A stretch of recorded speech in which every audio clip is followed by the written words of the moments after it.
Hi and welcome back to PDA Dad UK. In this episode, I'm going to be looking at the feeling of isolation and loneliness that a lot of carers and parents can feel, particularly when dealing with special educational needs.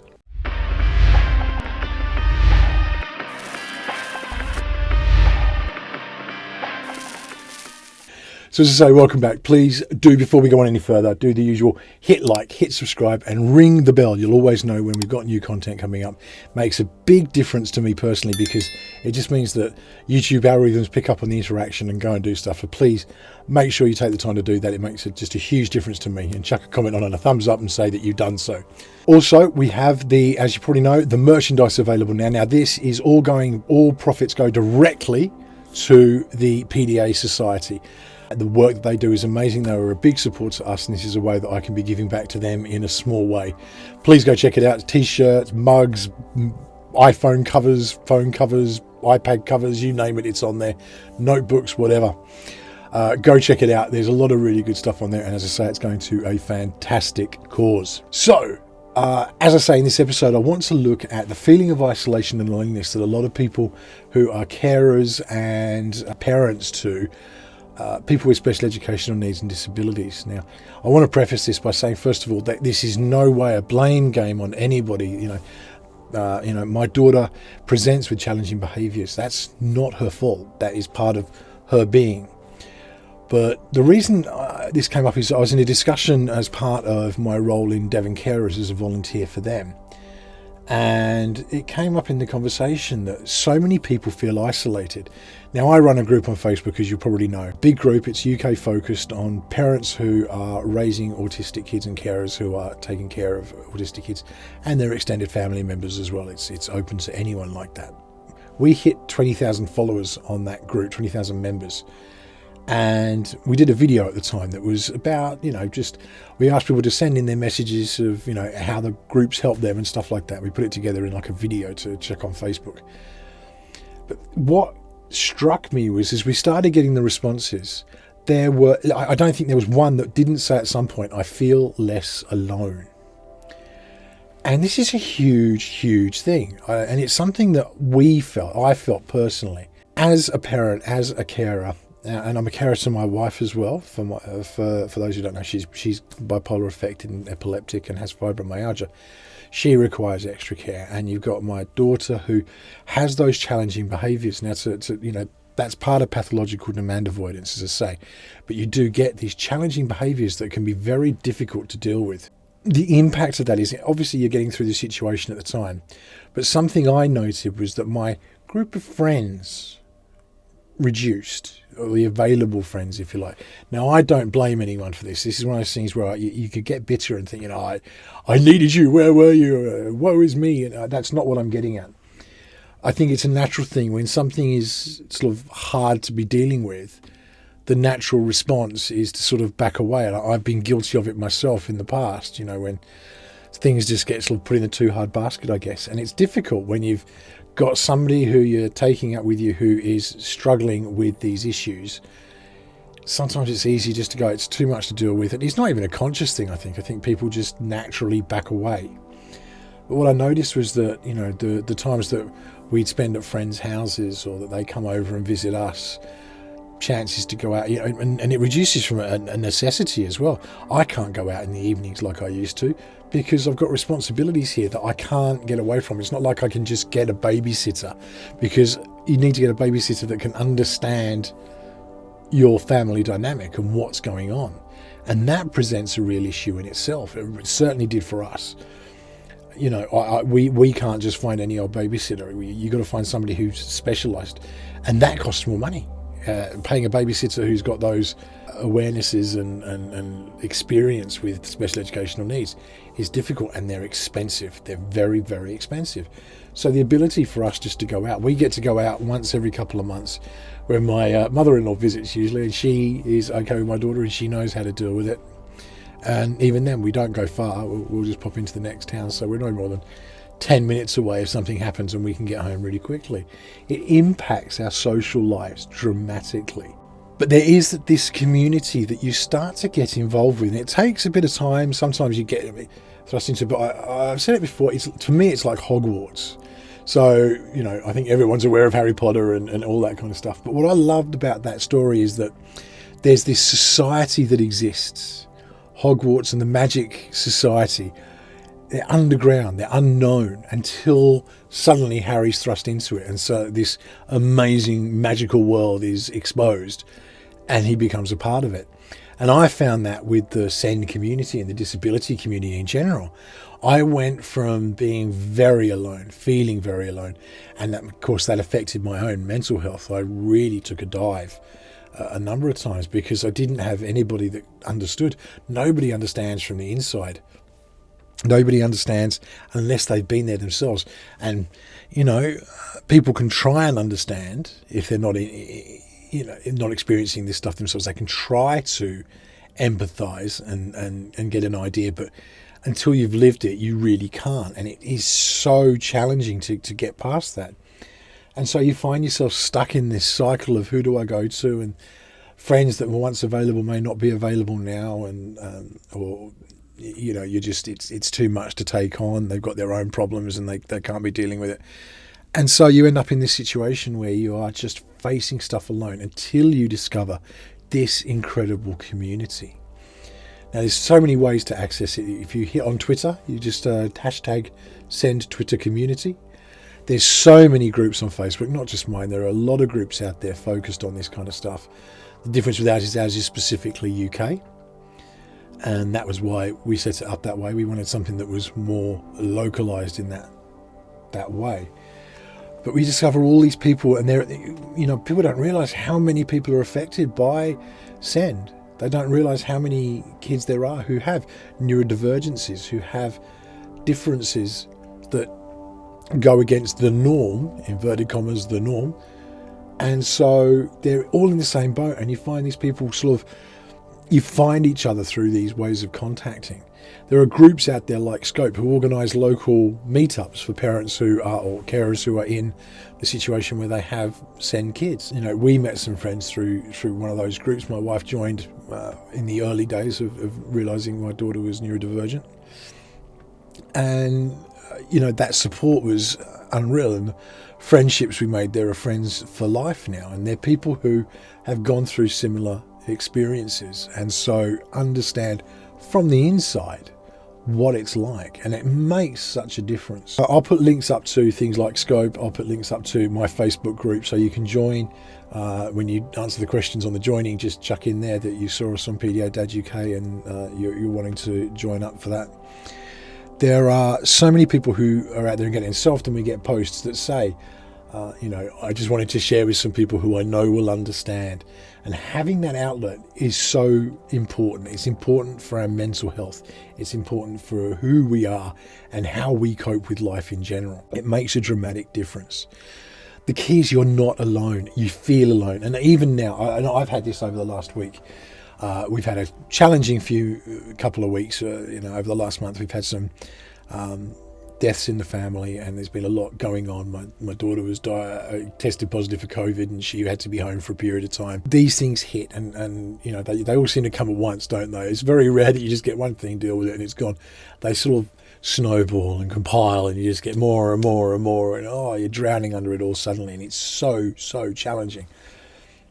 But what I found is that having these communities, so the Grumpy Gits, which is the podcast I do with Simon, Adam, Chris and myself, we do this thing. And Chris and I met and formed the Grumpy Dads, which is what it was based on. The Grumpy Gits was based on.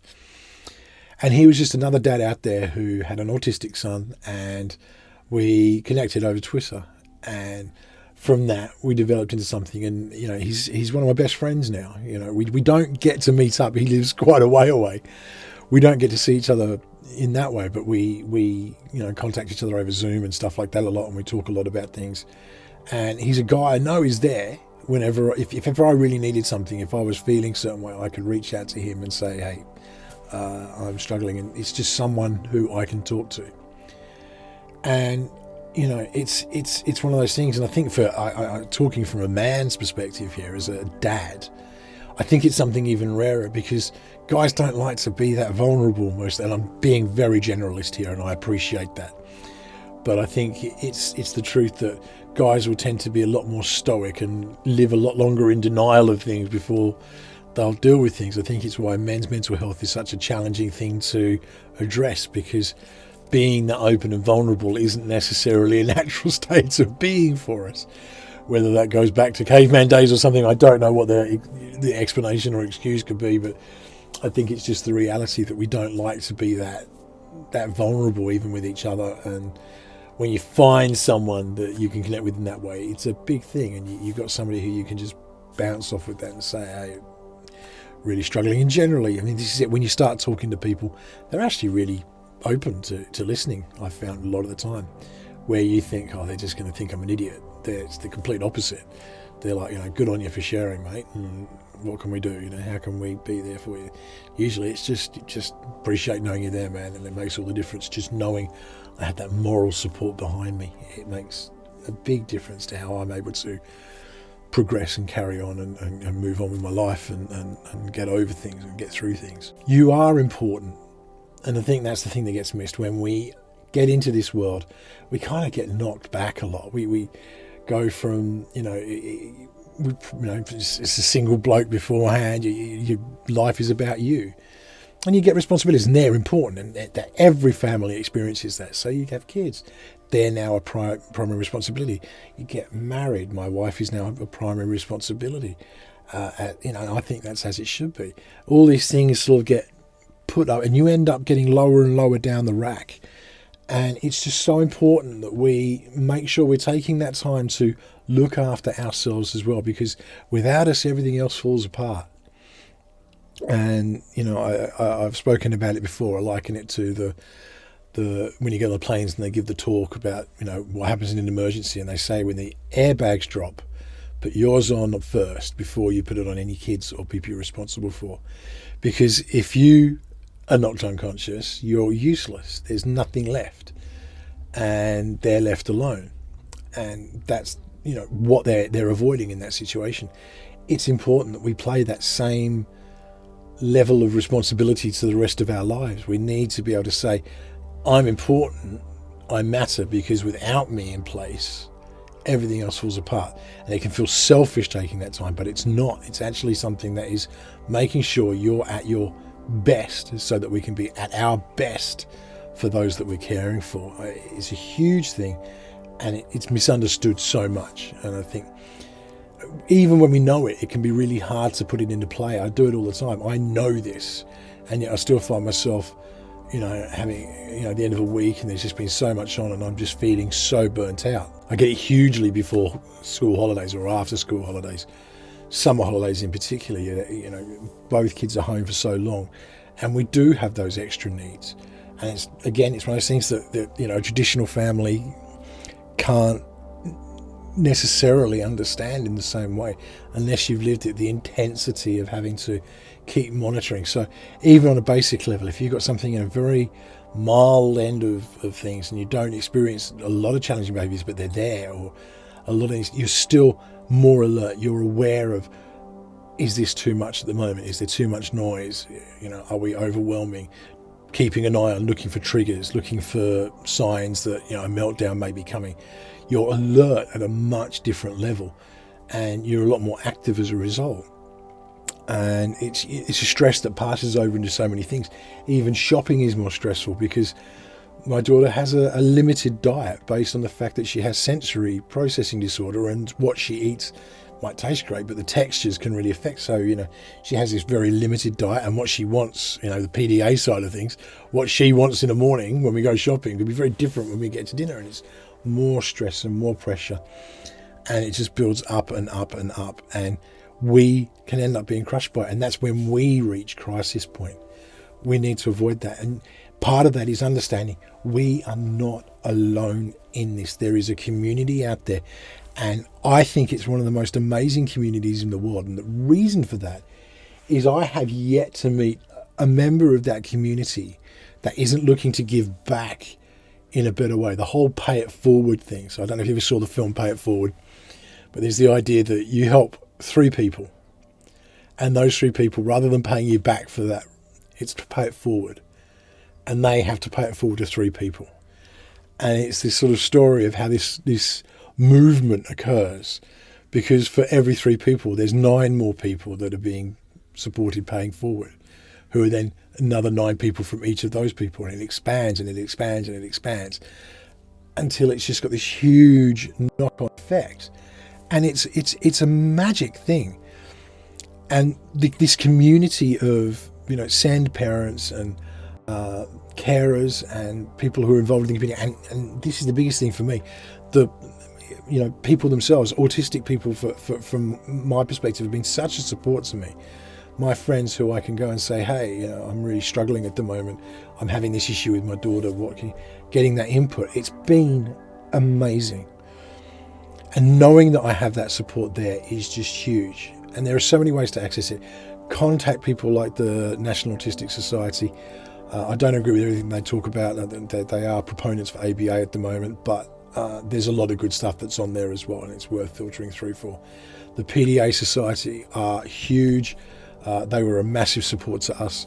But even things like reaching out to your local carers. So Carers UK, as I say, I'm an advocate for Devon Carers now, because they did so much good for me and supported me so much in my journey into all this, that it was just something that I had to give back. And that's what these people all do. They're all looking to make this a better situation. If you're struggling with the paperwork that piles up, if you're struggling with just the stress of got to get to this meeting, got to get to that meeting, and it's all piling up, having that outlet there where somebody can just go, hey, it's cool, we've got you, we've got your back, we'll help you. It's a massive thing. I will put a bunch of links up in the description to do that, to get in contact with those different organisations, Scope, all of those people that really, really supportive and really helpful.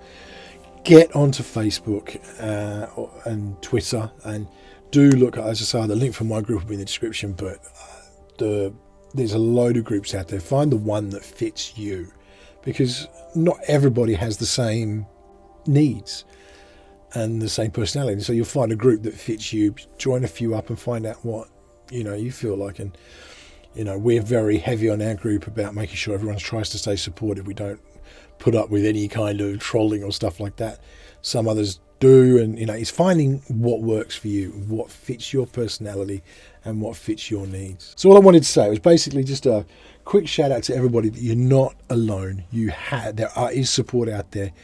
It does take a little bit of effort to sort of locate it, but I promise you it's there, and these are people that will genuinely help, just everyday people who've been through similar experiences to you and will understand from the inside how difficult it is and offer you that support.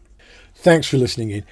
As I say, please don't go, hit like, hit subscribe, ring the bell, and you'll always know when we've got new content coming up. Please do also check out the Redbubble site for the merchandise, and remember, all proceeds are going to the PDA Society. It's a great cause. I will see you again on the next episode. In the meantime, please do stay safe.